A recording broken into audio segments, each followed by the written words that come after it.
ఓ మహిళ దారి తప్పి తన జీవితాన్ని నాశనం చేసుకుంది. చివరకు తన ముగ్గురు పిల్లలను అనాథలను చేసింది. అక్రమ బంధం, డబ్బు మీద అత్యాశ ఆమెను దారి తప్పేలా చేశాయి. అంతేకాదు ఓ యువకుడి తప్పుడు పని కూడా ఇద్దరు ప్రాణాలు పోవడానికి కారణమైంది. హైదరాబాద్ నార్సింగి దగ్గరలోని పుప్పాలగూడ గుట్టల దగ్గర జనవరి 13న కొంతమంది యువకులు గాలిపటాలు ఎగరేస్తున్నారు. అక్కడే ఓ స్టోన్ క్రషర్ ఉంది. అయితే ఓ గాలిపటం తెగి ముందుకు పడడంతో యువకులు పిల్లలు ఎగురుకుంటూ ముందుకు సాగారు. సరిగ్గా అక్కడే ఓ యువకుడి శవం కనిపించింది.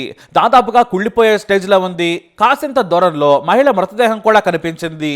దీంతో వాళ్ళు భయపడిపోయారు. వెంటనే ఓ యువకుడు 100కు డైల్ చేశాడు. తాము పతంగులు ఎగరేస్తుంటే 2 శవాలు కనిపించాయి, మీరు రావాలి అని అడ్రస్ చెప్పేశాడు. దీంతో స్థానిక పోలీసులు క్లూస్ టీమ్ తో సహా అక్కడికి చేరుకున్నారు. యువకుడి ఒంటిపై కత్తిగాట్లున్నాయి. తల మీద బండరాయి మోదినట్లుగా ఉంది. దీంతో హత్యనని పోలీసులకు అర్థమైంది. అయితే మరికొద్ది దూరంలో ఓ మహిళ శవం కూడా గుర్తించారు పోలీసులు. ఆ మహిళను చూడగానే పోలీసులు షాక్ అయ్యారు. ఒంటిపై బట్టలు లేవు, మరీ ముఖ్యంగా పైజమా లేదు. దీంతో అత్యాచారం చేసి చంపారని పోలీసులకు అర్థమైంది. బండరాయితో మహిళ మృతదేహం కూడా ఛిద్రమైంది. ఫారెన్సిక్ టీం క్లూస్ ని సేకరించింది. ఆ ఏరియాలో పోలీసులు క్షుణ్ణంగా తనిఖీలు చేశారు. చుట్టుపక్కల ప్రాంతాల్లో ఆధారాల కోసం వెతకగా 2 సిమ్ కార్డులు దొరికాయి. వాటిని పోలీసులు స్వాధీనం చేసుకున్నారు. చుట్టుపక్కల సీసీ కెమెరాలను పరిశీలించారు. ఇక సిమ్ కార్డుల ద్వారా హత్యకు గురైంది బిందు, అంకితులుగా గుర్తించారు. బిందు దంపతులు ఛత్తీస్గఢ్ నుంచి తెలంగాణకు ఉపాధి కోసం వచ్చారు.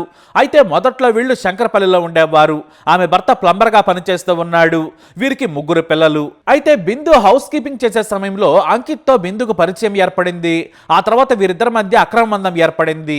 అయితే ఈ విషయం తెలుసుకున్న భర్త బిందుతో గొడవ పడ్డాడు. అయినా కూడా బిందు పద్ధతి మారలేదు. అంకిత్ తో మాట్లాడటం మానలేదు. దీంతో తన కుటుంబాన్ని ఎల్బీ నగర్ లోని చింతలకుంటకు మార్చేశాడు. అయితే ఫోన్ ద్వారా బిందు అంకిత్ కి టచ్ లో ఉండేది. అయితే ఇక్కడే వీరిద్దరూ కొత్త పద్ధతిని మొదలు పెట్టారు. డబ్బుల కోసం బిందు వ్యభిచారం చేయడానికి కూడా సిద్ధమైంది. డబ్బులు కావాలని తన ప్రియుడికి చెప్పడంతో అంకిత్ తనకు తెలిసిన స్నేహితులతో చెప్పేవాడు. దీంతో వాళ్ళు ఎవరైనా శృంగారం కోసం కావాలంటే బిందును పంపించేవాడు. ఆమెతో పాటు వెంట కూడా వెళ్లేవాడు. అలా రక్షణగా వెళ్ళినందుకు బిందుకు వచ్చే డబ్బుల్లో కొంత తీసుకునేవాడు అంకిత్. ఇలా ఇద్దరు ఎంజాయ్ చేయడం మొదలు పెట్టారు. అయితే బిందు వ్యభిచారం చేసేందుకు అవకాశం రావడంతో డబ్బు కోసం ఇంట్లో కూడా చెప్పకుండా వచ్చేసింది. జనవరి 7వ తేదీన ఇంట్లో నుంచి చెప్పా పెట్టకుండా వెళ్లిపోయింది. ఇక భర్త దివాకర్ వనస్థలి పోలీస్ స్టేషన్ లో ఫిర్యాదు చేశాడు. తన భార్య కనిపించడం లేదని కంప్లైంట్ ఇవ్వడంతో పోలీసులు విచారణ చేస్తూ ఉన్నారు. కానీ ఆచూకీ దొరకలేదు. మరోవైపు అంకిత్ కనిపించడం లేదని అతని సోదరుడు గచ్చిబౌలి పోలీస్ స్టేషన్ లో ఫిర్యాదు చేశాడు. అయితే అనూహ్యంగా పోలీసులకు జనవరి 14న వీరి మృతదేహాలు దొరికాయి. ఉన్నతాధికారులు ఘటనా స్థలాన్ని పరిశీలించి లోతైన విచారణ మొదలుపెట్టారు.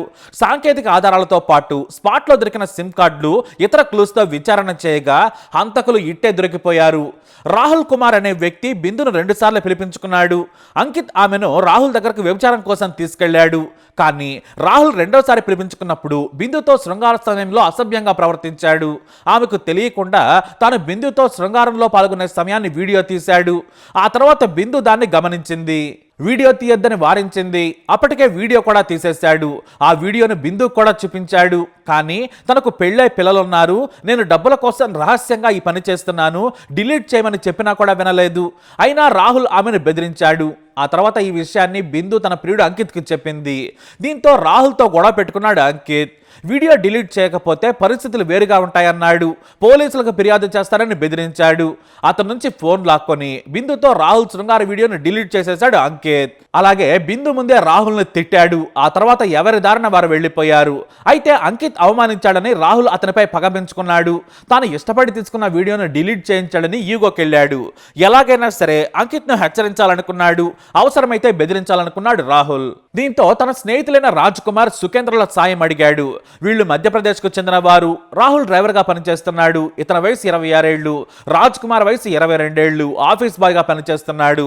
30 ఏళ్ల సుకేంద్ర కుమార్ హౌస్ కీపింగ్ జాబ్ చేస్తున్నాడు. వీరంతా కూడా మధ్యప్రదేశ్లోని సిద్ధి జిల్లాకు చెందిన వారు. తాము సాయం చేస్తామని రాహుల్ కు చెప్పారు. అవసరమైతే ఫైన్ వేద్దామన్నాడు రాహుల్. నా దగ్గర ఉన్న నా ప్రైవేట్ వీడియోను డిలీట్ చేయించాడు, దానికి ఫైన్ వేస్తానన్నాడు. ఫైన్ అంటే ఏంటని రాజ్ సుకేంద్రలు అడిగారు.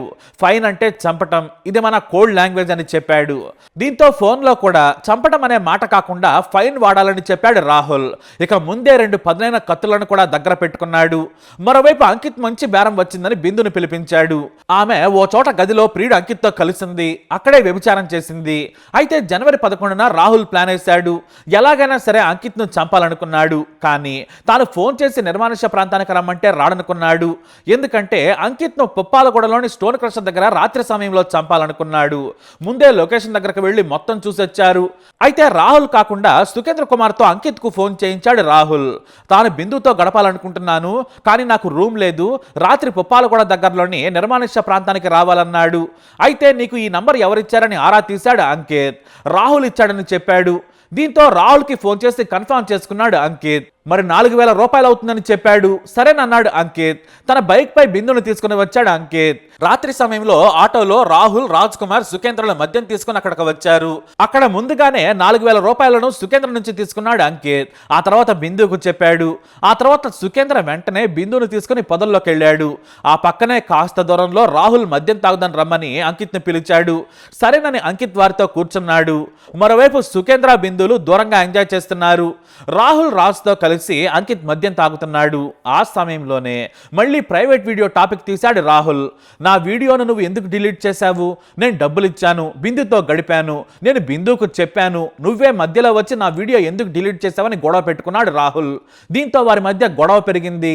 మాటా పెరగడంతో రాహుల్ చీకట్లోనే ఫైన్ వేయమని రాజ్ కుమార్కి చెప్పాడు. దీంతో మద్యం మత్తులో ఉన్న రాజ్ కుమార్ తన జేబులో ఉన్న కత్తి తీసి పొట్టలో పొడిచాడు. ఆ వెంటనే గట్టిగా కేకలేశాడు అంకిత్. నన్ను చంపొద్దు అంటూ వేడుకున్నాడు. కానీ రాహుల్ కూడా అతనిపై దాడి చేశాడు. అంకిత్ కూడా వారితో పెనుగులాడాడు.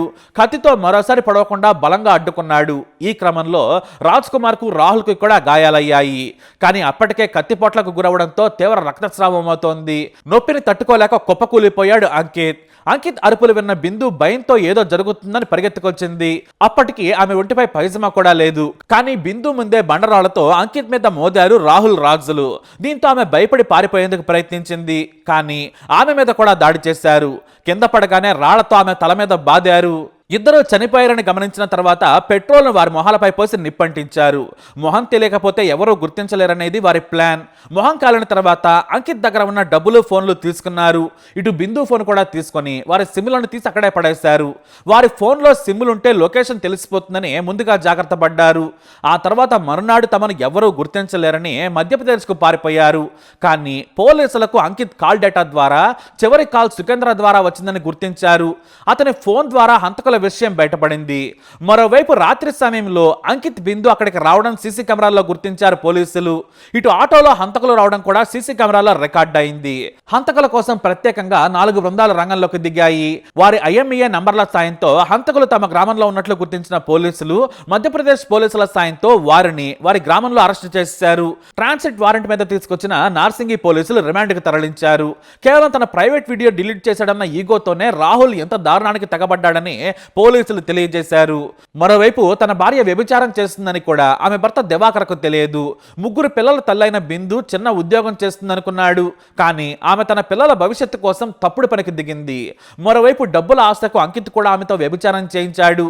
ఆ తప్పుడు పనే వారి ప్రాణాలు పోవడానికి కారణమైంది. ఇది పుప్పాలగూడ మిస్టరీ. ఈ స్టోరీపై మీ అభిప్రాయాన్ని కమెంట్ ద్వారా తెలియజేయండి. ఈ వీడియో అప్డేట్స్ కోసం మా ఛానల్ ఫాలో అవ్వండి. అలాగే తప్పకుండా సబ్స్క్రైబ్ చేసుకోండి.